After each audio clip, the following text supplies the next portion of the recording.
Hello and thanks for joining us for Reporters, the programme that brings you the very best stories from our correspondents around the world. Now, he was the most wanted man in the Balkans, on the run for 16 years. But since Ratko Mladic was arrested and extradited, a chapter has closed in Serbian history, and many in the country want to move on. But others are opposed to Mladic's capture. In fact, they account for just over half of Serbia's population. That's according to the most recent national poll. Throughout Serbia, people openly say they see Mladic as a hero and dismiss out of hand the heavy war crimes charges against him. So why does this brand of nationalism persist, and can a divided Serbia move forward? Our reporters Catherine Norris-Trent, Audrey Racine and Nordine Beziu went to find out. Zato što si balija, srušio si miran san. Nosila te drina, stresna mučekedina, svaki dan. This is Serbia, real Serbia. And this is us hero. This is us hero, and this is us hero. And Mare. They're much too young to have fought in the Balkans conflict themselves. But these young Serbs know the war songs off by heart, targeting Bosnians and Muslims. They're proud to be ultra-nationalists and to show it off at a roadside barbecue in Belgrade. Because of tradition and family loyalties, Ratko Mladic is one of thetheir heroes. How can we not support the man all our fathers fought with and gave their lives for? His father was in the battlefield. He fought for our nation and our country. These 18-year-old school leavers unquestioningly support Mladic, the wartime leader accused of genocide and crimes against humanity. Like many in Serbia, they feel deeply betrayed by authorities over his arrest. We see things differently. It's true that people should be prosecuted for genocide, but it's not fair that it's only Serbians who are being convicted. If other leaders are pursued too, okay, why not Mladic? But at the moment, this is an injustice to the Serbian people. A recent national poll showed that just over 50% of Serbs are opposed to Mladic's capture and extradition to The Hague.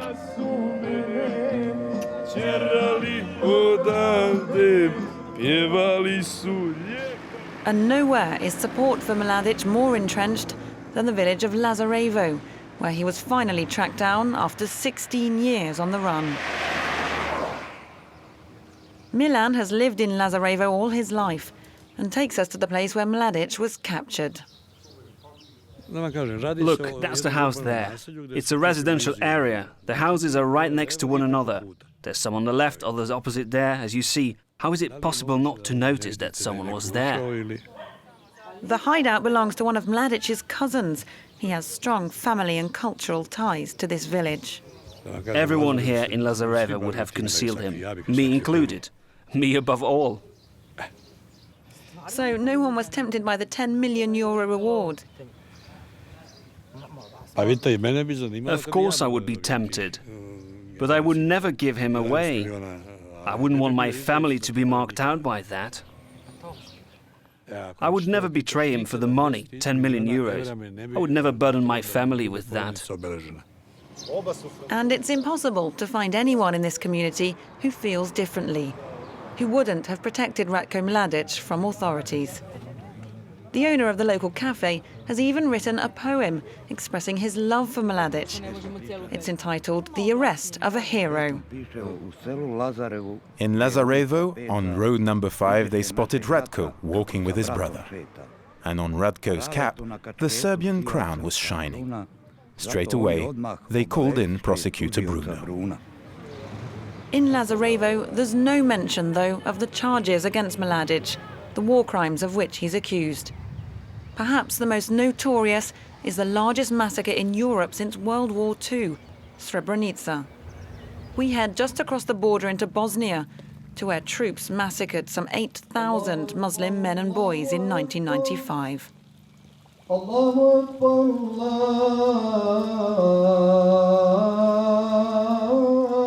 Crowds continue to flock to the huge memorial to pray and to mourn. Hermina lost 2 members of her immediate family in the massacre. My brother was taken away into the forest with my husband. And where were you? They brought us right here by bus. In fact, we were piled into an animal truck, just like animals. Hermina simply cannot understand how Mladic can be perceived as a hero. She remembers him clearly that fateful day. I was right next to Mladic with my aunt as well. He promised to save us.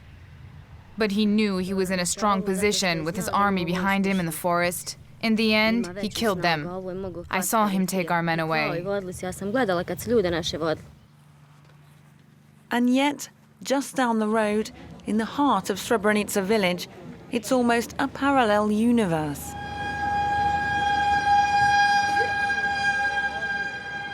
A wedding party blares through the streets, proudly bearing the Serbian flag. This village now lies in the Republika Srpska region of Bosnia. Many residents proudly describe themselves as Serb nationalists and deny the massacre ever took place at all. As far as I know, in Srebrenica, no more than 5 civilians died. The people who are buried over there were brought here from Canada or elsewhere. Some of them had been dead for 20 years. Can you see how unfair it is? For me, Mladic will always be a hero. He'll always be my general. And to support their general, their version of history, Serb nationalists are pouring into Belgrade from all around the region. MPs from the Serbian Radical Party have organised the rally, hoping for tens of thousands to come to the capital. Special guest of honour is Mladic's son, Darko. With tears in his eyes, he tries to whip up the crowd. I'd like to thank you all. After 20 years of propaganda against our people, and especially against Ratko Mladic, who's a symbol of freedom for all of us here, and for Serbs everywhere. Tonight is a victory for us, because we've always refuted the lies against us. But in fact, less than 10,000 people have showed up. Far fewer than for previous ultra-nationalist gatherings, far fewer than for the arrest of Radovan Karadzic in 2008. In the crowd, we catch up with the young nationalists from the barbecue. They're visibly disheartened by the turnout. People here know they can't really do anything, but I suppose being here gives them a shred of hope. There weren't very many people. Some couldn't come because they had things to do. Others are afraid of the police. They're afraid of being arrested. There's a feeling among protesters that this rally has come just too late, that despite widespread public support, this is the end of an era. In the end, despite fears of rioting, the night saw only a few scuffles with police. The crowds were dispersed early. The next morning, few traces of the rally remain. Belgrade is back to its buzzing metropolitan self. Ever more Serbs, especially here in the capital, want to put the nationalist past well behind them. The young researchers at this think tank, above all, feel relieved by Mladic's capture. It's as though a weight has been lifted from Serbia's shoulders. His arrest it's sort of political exorcism. Serbia has been possessed by this spectre of General Ratko Mladic and pretty much paralyzed by it for quite a long time. Filip has published several papers on Serbia's transition from war to peace and democracy. For him, the impact of Mladic's capture is Serbia's future inside Europe. I hope it will join the EU by 2020, and that it will be just a normal, boring, small Balkan country. Will that happen? I really believe. I think now with the arrest of Ratko Mladic, we are one step closer to that goal. Aside from nearing EU membership, though, Filip and his colleagues believe that Serbia still has a way to go. They have friends and acquaintances who are openly nationalist and hostile to the wider world. I was talking to a friend of mine the other day. He's a fairly young guy, and he said, "Look, I don't know what happened during the war. I don't know what Mladic did, whether it's right or wrong. But all I know is I don't want my future or Serbia's future, for example, in Europe, to be hinged on the fate of this one man. This insistence on one person seems to be very trivial to them, and therefore they see it as an attack on themselves." I think there is a healthy debate going on in Serbia, but not on the fringes of political discussion. On the fringes you always have extremists who are not willing to discuss, they're just willing to preach. Bridging these deep divides is the big challenge for Serbia moving forwards. Economically, the country needs a boost and is moving towards the west. But the shadows of conflict continue to loom. For the moment, at least, nationalism and the legacy of Ratko Mladic are proving difficult to erase.